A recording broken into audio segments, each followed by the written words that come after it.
नमस्कार दोस्तों, आप सभी का स्वागत है। आपके अपने YouTube चैनल मानव जीवन में दोस्तों, लाइफ में सभी आगे बढ़ना चाहते हैं और लाइफ में आगे बढ़ने के लिए हमें रोज ही कुछ नया सीखना चाहिए और आगे बढ़ना चाहिए। तो चलिए आज की प्रस्तुति शुरू करते हैं।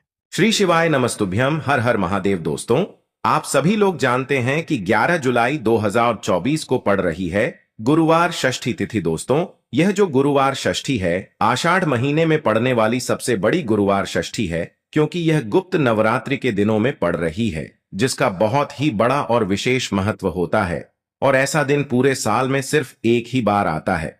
और दोस्तों, आप सभी लोग जानते हो कि गुरुवार षष्ठी का अगर सबसे बड़ा कोई उपाय है तो वो एक छुटकी हल्दी वाला उपाय है। तो दोस्तों, इस गुरुवार की षष्ठी तिथि के दिन आप लोगों को इस एक छुटकी हल्दी वाले उपाय को जरूर करना है। बहुत सारे लोग होंगे जिन लोगों ने इस उपाय को ना किया हो, मतलब पूरा महीना निकल गया आषाढ़ महीने का, उन्होंने किसी भी दिन इस हल्दी वाले उपाय को ना किया हो। पर दोस्तों, आपके पास एक आखिरी मौका बचा हुआ है, जो कि 11 जुलाई के दिन। तो इस दिन आप लोगों को इस वाले उपाय को जरूर कर लेना है। भले ही आपने पूरे महीने भर इस उपाय को ना किया हो, पर अगर आपने इस आषाढ़ महीने के गुरुवार षष्ठी तिथि के दिन अगर इस वाले उपाय को कर लिया, तो आपको इस उपाय को करने का वह फल मिलेगा जिसकी आपने कभी कल्पना भी नहीं करी होगी। इसीलिए आप लोग इस वाले उपाय को एक बार जरूर कर लेना, ताकि आप लोगों के हाथ से यह मौका ना जा सके और आपको इस उपाय को करने का फल मिल सके। दोस्तों, यह उपाय पंडित जी ने अपनी अभी की ही शिव महापुराण की कथा में बताया है, जिस उपाय को आज हम आपको बहुत अच्छे से समझाने वाले हैं। इस वीडियो को देखने के बाद इस उपाय को समझने के लिए आपको कोई और वीडियो को देखने की जरूरत नहीं पड़ेगी। तो चलिए दोस्तों, उपाय को शुरू करते हैं। देखिए, यह इस आषाढ़ महीने के गुरुवार षष्ठी गुप्त नवरात्रि के दिन यह इतना खास होता है, इतना महत्वपूर्ण होता है। देखा है कभी कभी बड़े बड़े पूजा पाठ अनुष्ठान से जो मनोकामना पूर्ण नहीं होते, वह आषाढ़ महीने के दिन एक छोटे से उपाय करने से ही आपकी मनोकामना पूर्ण हो जाती है। और बहुत सारे लोगों ने इस उपाय को किया भी है और उनको इस उपाय को करने का फल भी जरूर मिला है। अगर आप लोग भी इस उपाय को करना चाहते हैं तो आप इस उपाय को पहले अच्छे से समझ लेना, सुन लेना, उसके बाद करना। आपको इस उपाय का फल जरूर मिलेगा। और इस उपाय को कर लेने से आपके घर में चाहे किसी भी प्रकार की दुख और समस्या क्यों ना चल रही हो, आपको उसका कारण भी नहीं पता है कि भाई यह समस्या किस कारण से चल रही है। उसका कुछ भी कारण हो सकता है, जैसे पितृदोष हो सकता है या किसी भी तरह का मंगल दोष भी हो सकता है। तो इस दिन आप लोगों को यह वाला उपाय कर लेना है। यह एक ऐसा उपाय है जिस उपाय को अगर किसी विशेष दिन पर किया जाए तो भाई उस विशेष दिन का जो है वह तो हमें मिलता ही मिलता है। पर हमने उस दिन पर इस उपाय को किया है तो हमें उससे भी बड़ा फल मिलता है, और फल बहुत जल्दी मिलता है, क्योंकि आप इस उपाय को बहुत ही बड़े और विशेष दिन पर कर रहे हो। तो चलिए अब उपाय के बारे में बात करते हैं। लेकिन उससे पहले आप लोगों को यह जानना आवश्यक है कि आखिर यह उपाय किस समय करना है, किसको करना है और कैसे करना है। तो चलिए हम आगे आपको वीडियो में एक एक करके बता देते हैं। लेकिन उससे पहले अगर आप लोग हमारे चैनल पर नए हैं तो हमारे चैनल को सब्सक्राइब कर लेना और इस वीडियो को लाइक करके कमेंट बॉक्स में श्री शिवाय नमतु ओम नम शिवाय जरूर टाइप कर देना। तो दोस्तों, इस हल्दी वाले उपाय को हमें इस गुरुवार षष्ठी के दिन कैसे करना है, किसको करना है, किस समय करना है और कहां पर करना है, ये सारे सवालों के जवाब आपको इस वीडियो में मिल जाएंगे। और जो ये वीडियो देखेगा भाई, उसको एक छुटकी हल्दी वाला उपाय जरूर करना चाहिए, क्योंकि इस दिन हल्दी का भी बहुत ही बड़ा और विशेष महत्व होता है। और जब बात आ जाए हल्दी के उपाय की तो यह सोने सुहागा वाली बात हो जाती है और यह एक बहुत ही बड़ा उपाय हो जाता है इस गुरुवार षष्ठी गुप्त नवरात्रि का। तो अब दोस्तों, इस एक छुटकी हल्दी वाले उपाय को आखिर करना किसको है, सबसे पहले हम लोग वह बात जान लेते हैं। तो देखो, घर की जो बड़ी माताएं बहनें होती हैं, उन माताओं बहनों में से कोई भी एक बड़ी माता बहन इस वाले उपाय को कर सकती है। और दोस्तों, अगर आप चाहें तो अपने घर में से सभी सदस्यों को भी इस उपाय को करवा सकते हैं। अगर किसी व्यक्ति की खुद की कोई मनोकामना है, खुद की कोई दुख और परेशानी है जो कि वह अपने लिए ही करना चाहता है इस वाले उपाय को, तो वह खुद अपने लिए भी कर सकता है। बाकी अगर कोई घर में से ऐसा है जो कि अपने पूरे घर परिवार की सुख और शांति के लिए यह वाला उपाय करना चाहता है तो भाई वह भी कर सकता है, उसमें भी कोई दिक्कत वाली बात नहीं है। कहने का मतलब यह है कि इस उपाय को हर एक सदस्य भी कर सकता है और पूरे घर परिवार के सदस्य के लिए घर की बड़ी माता बहनों में से कोई एक माता बहन भी कर सकती है। माताएं बहनें अगर घर में उपस्थित ना हो या वह यह वाला उपाय ना कर पा रही हो तो फिर घर का कोई बड़ा सदस्य भी इस हल्दी वाले उपाय को कर सकता है, चाहे फिर वह पुरुष ही क्यों ना हो, उसमें कोई भी दिक्कत वाली बात नहीं है।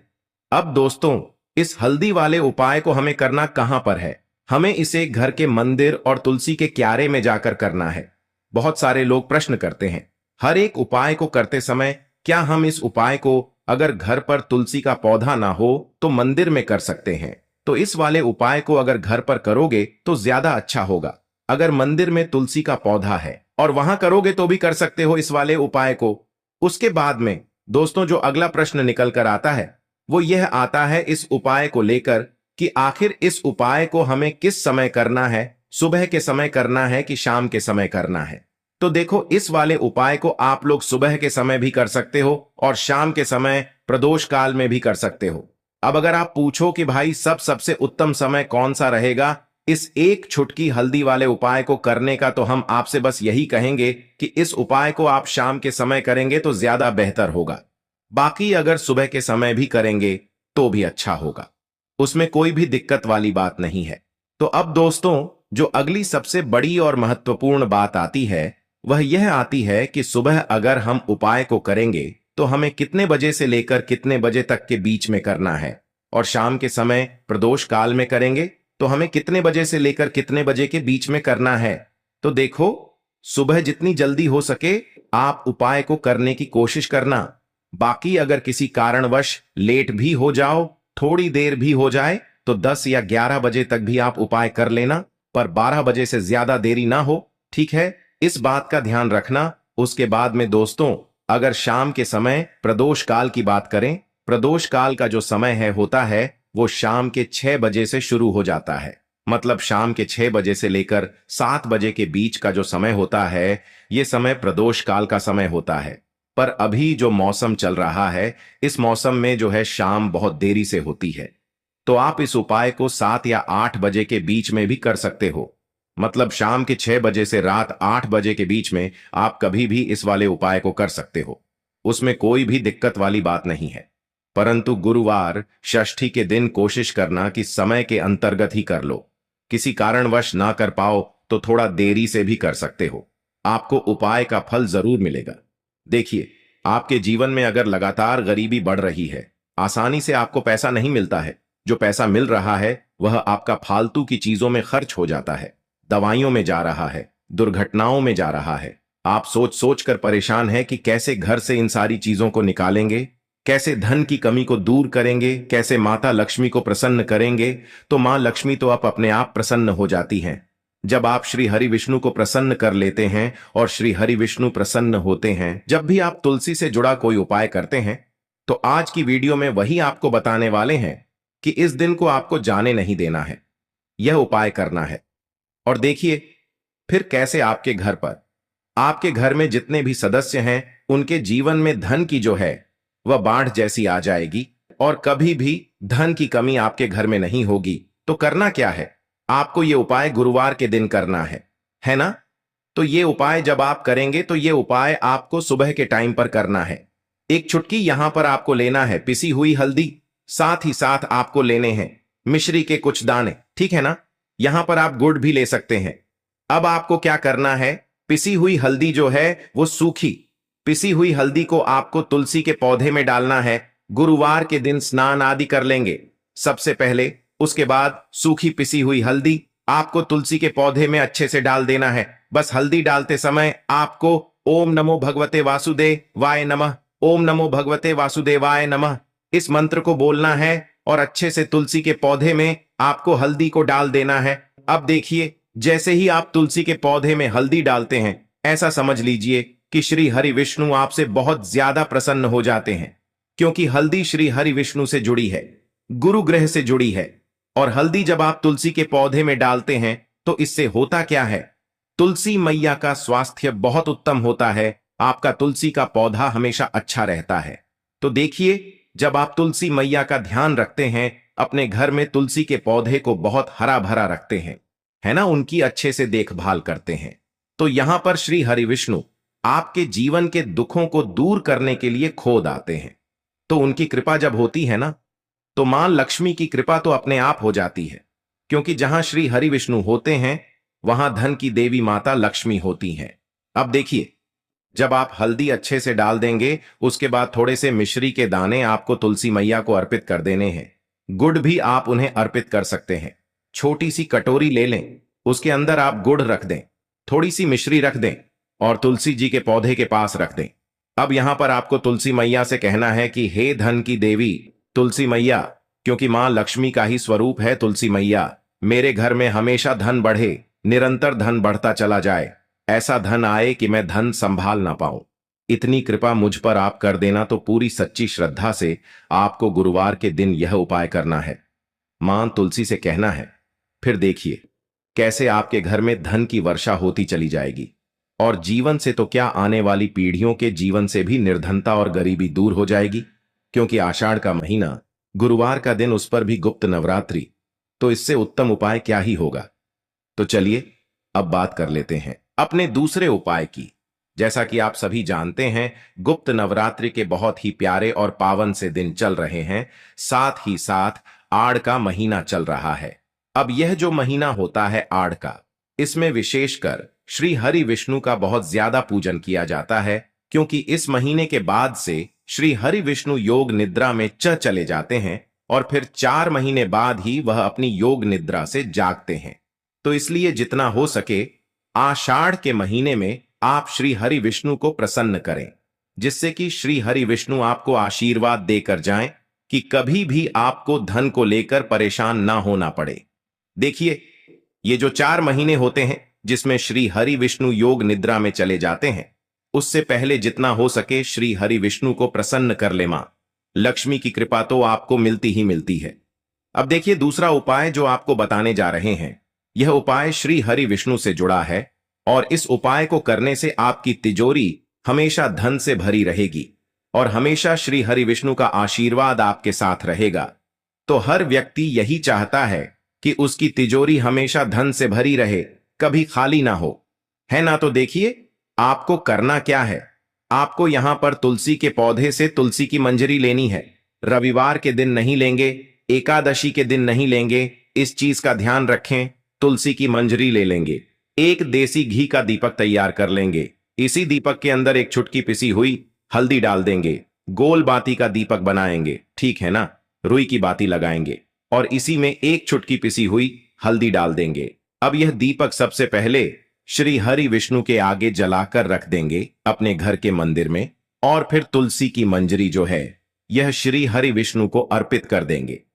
श्री हरि विष्णु से कहेंगे कि हे श्री हरि विष्णु, मेरे धन की रक्षा करना, मेरे धन को बढ़ाना और मेरे धन को किसी की नजर ना लगे और मेरे जीवन से निर्धनता, कर्ज जैसी समस्याएं हमेशा के लिए दूर हो जाएं। तो देखिए, श्री हरि विष्णु से प्रार्थना करने के बाद आपको क्या करना है, अगले दिन, ठीक है ना, गुरुवार के अगले दिन यानी शुक्रवार के दिन तुलसी की मंजरी को उठाना है।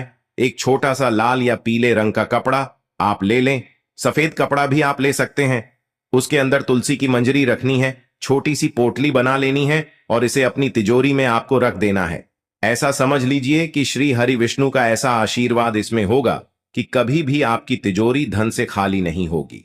जो लोग कहते हैं कि धन आसानी से आता नहीं है, आसानी से मिलता नहीं है, धन हमारा बढ़ नहीं रहा है, धन को नर लग जाती है, बहुत घर में पैसों की बर्बादी है, उनके जीवन में भी चमत्कार होगा।